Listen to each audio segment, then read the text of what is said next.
આપણા ગુજરાતની હાલ 3 મુખ્ય સમસ્યા છે. એક, ભણેલા ગણેલા કહે છે કે મને નોકરી નથી મળતી સારી.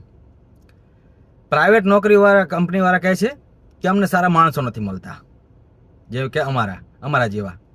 અને ખેડૂતો કહે છે કે અમને મજૂરી કરવા માટે, ખેડૂતમાં ખેતી કરવા માટે માણસો નથી મળતા. હવે એમાં મેન થઈ શું રહ્યું છે? જે થોડુંક સારું ભણી લીધું છે ને, થોડીક 2-3 ડિગ્રી લઈ લીધી છે, એમને હવે બધે કોઈ બી કામ કરવામાં શરમ આવે છે. એમને નોકરી મતલબ કે બસ એસી ઓફિસમાં બેહવાનું, વ્હાઇટ કોલર જોબ, એ જ બસ નોકરી કહેવાય એમના મુતાબિક. એમને મતલબ 12-15 હજારમાં શરૂઆત કરતાં એમને શરમ આવે છે. એટલે એ લોકો મોટું જ ગોતે છે અને એમાં કેટલાય પોતાના જીવન બરબાદ કરી રહ્યા છે. જો એક વસ્તુ સામાન્ય આપણે સમજવું જોઈએ કે કોઈ બી એક પરીક્ષા હોય ને, જ્યાં 5,000 લોકોની જરૂર છે ને, ત્યાં 5 લાખ લોકો એ વસ્તુ માટે તૈયારી કરી રહ્યા છે. તો બધાને એ નોકરી મળવાની તો નથી જ. બીજાએ બીજો રસ્તો લેવો જ પડશે, બીજા ઓપ્શન રાખવા જ પડશે, તો જ તમે જિંદગીમાં સફળ થાય છો. બાકી તમારે આ બધી વસ્તુમાં કોઈને સરકારને નુકસાન નથી થવાનું, બીજા કોઈને નુકસાન નથી થવાનું. નુકસાન ખાલી ને ખાલી તમારું અને તમારા પરિવારનું જ થવાનું છે. ખેતીમાં એવું છે કે ખેડૂતના છોકરાને ખેડૂત થવું નથી. એનું મુખ્ય કારણ એ છે કે ખેતી એક હવે જુગાર જેવો ધંધો થઈ ગયો છે કે કંઈ ઉપજે તો ઉપજે ને કંઈ ઠેકાણું નહીં.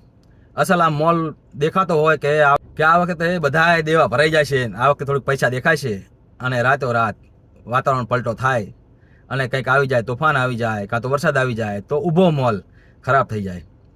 અને બીજી એક બહુ મોટી વાત કે છોકરીઓવાળાને ખેડૂતના દીકરાને દીકરી દેવી નથી.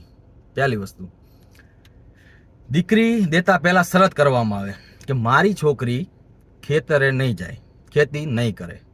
પણ ખેતર જોઈશે, એમાં ના નહીં, ખેતર તો જોઈશે જ.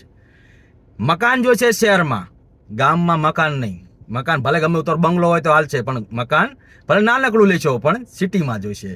આવી શરતો છે.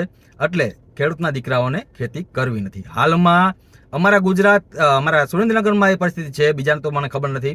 અમારા ગામની બધી વાત કરું બધાને કે અમારા ઘર સહિત કે અમે ખાલી ફક્ત નામના ખેડૂત છીએ. અમારા ઘરે ખેતી તો બહારથી ગોધરા બાજુથી આવતા લોકો જ કરે છે. એ વસ્તુ એવું કડવું સત્ય છે, આપણે એમાં સ્વીકારવું પડશે. અને ભવિષ્યમાં એવું થાય છે કે જેના નામે જમીન છે ને, એને ખેતી કરતા નહીં આવડતું હોય. જેમ કે અત્યારની પેઢી છે, એને આગળની પેઢી છે, એને તો આપણે શીખવાડવાના નથી જ. એ વસ્તુ ફાઇનલ છે. મને ખુદને ખેતી કરતા નથી આવડતી. અમારા ઘરમાં ખેતી છે, પણ હું ખાલી છે ને અમુક ટાઈમ જે ઘરે જવું ને, ત્યારે ખાલી ખેતરમાં આંટો મારવા જવું કે શું વાયુ ને કેવું છે. બાકી મને ખેતરમાં કંઈ ખબર નથી પડતી.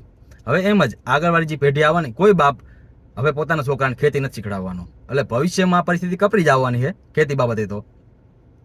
તો એ આ બહુ મોટી સમસ્યા છે કે ખેડૂતને ખેતી કરવા માટે માણસો નથી મળતા. પ્રાઇવેટ નોકરીઓમાં કંપનીવાળાને સારા માણસો નથી મળતા, અને જે ભણેલા છે એમને સારી નોકરી નથી મળતી. હવે આમ કોકડું ગુચાયેલું ક્યાં છે તમે ખુદ જ વિચારો.